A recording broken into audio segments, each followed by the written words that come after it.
होय रे. हा. तू दाजींना का रे बडबड केली काल?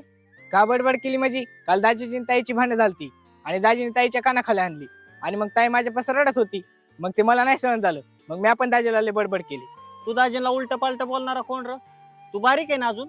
तुला कळतं का काय बोलायचं काय नाही ती? तू तुझं शाळेचं बघत जा ना. का तुझी बहीण आहे म्हणून तू त्यांना बोलणार? अरे आम्ही आहेत ना अजून, मी आहे, आपला आई वडील आहेत त्यांना बोलणारे. बरं झालं असं नवरा बायकोचं काहीतरी, तुला काय बोलायची गरज होती र? बरं कुणाच्या घरात आज होत नाही र? हा तेवढ्यासाठी तू बोलायला लागला? नवरा बायको येतं होतच असतं एवढं तेवढं, का तेवढ्यासाठी तो बोलायचं? अरे आता तुला वाटत असेल की मी त्यांच्या भांडणामध्ये ना बोललो म्हणजे मग त्यांचं मिटलं असेल. आता तुझ्या बोलण्यामुळं त्यांचं वाढलंय माहिती का? आता ती दाजी म्हणत होतं त्यांनी मला बोलायचीच काय गरज होती, म्हणजे त्यांच्या भांडणामध्ये तो आहे ना तिथं राखेल ओतून आलाय, भडकाय केलाय त्यांच्यात. अरे तुला काय बोलायचं कळतं का? आपण बारीक आहे ना, आपण बारक्यासारखं राहायचं ना. जिथं नाही तिथं नाक खुपसायची काय गरज आहे तुला?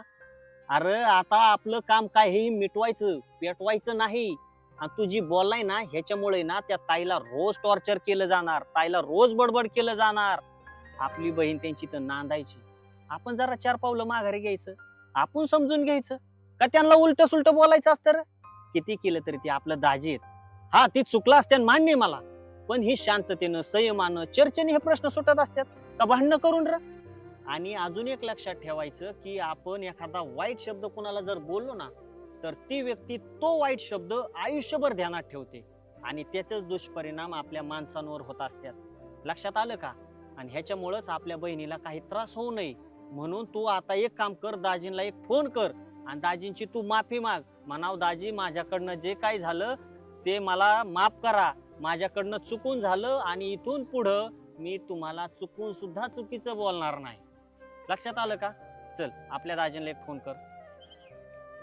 हॅलो दाजी, मला चुकलंच बरं का, मला माफ करा. मी आता परत असं कधीच बोलणार नाही.